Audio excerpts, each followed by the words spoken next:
Good morning, everybody. I just want to thank everyone for reaching out. So at this point, as you know, we've replaced the lines with OEM Ford lines. We've replaced the steering box with a upgraded red top steering box.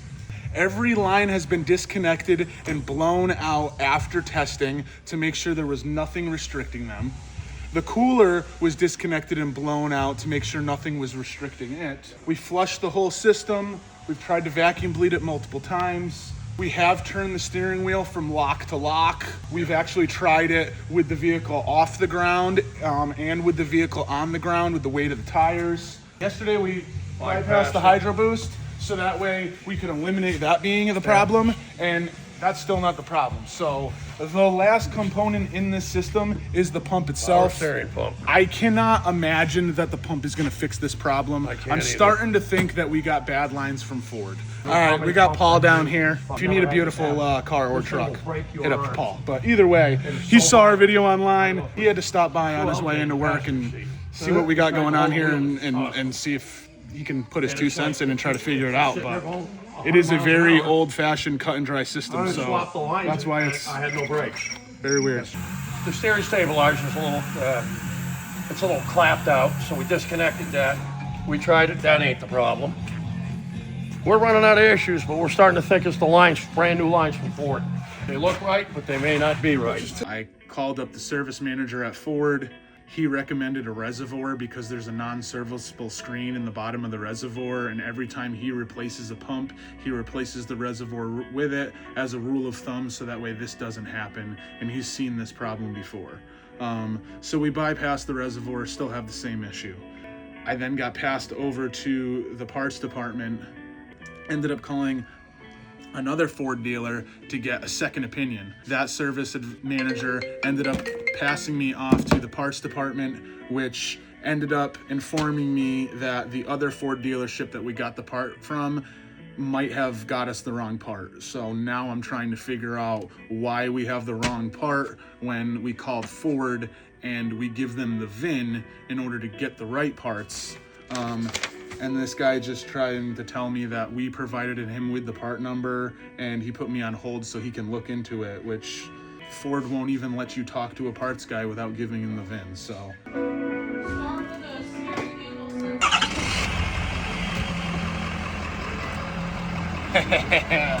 Well, ladies and gentlemen, she's all fixed, and let's just say it was a perfect storm of events that caused this issue. So basically everyone was right, but with the parts that we were provided, there was no way to hook them up any other way. After a few days of banging our head against the wall, had to figure it out after hours. That's why it's taken a couple of days to finally get the answer to everybody. But I just want to thank everybody for reaching out, giving your opinion, all the answers we got. We got over 3 million views on this video.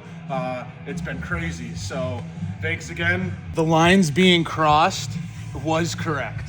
I guess the moral of the story is just because you order the parts right from Ford doesn't mean they're right. There's 3 different power steering lines that go to the whole system. We ordered about 8 different power steering lines from Napa and O'Reilly's. They all kept coming in wrong bends, just wouldn't even fit in their homes. So at that point is when we sent them all back and we ordered them directly from Ford. They looked perfect. We threw them all in. So the reason why we were saying we've triple checked and the lines cannot be crossed is because if you look over here, this is how the system works. It comes out of the reservoir and goes to the pump. The pump sends it up to the hydro boost. It comes from the hydro boost and goes to the box. From the box, it comes out of a return line and it goes to the cooler, back up to the reservoir. So the lines that we received, one of them has a smaller fitting, one of them has a bigger fitting. Right here where they both connect to the power steering box.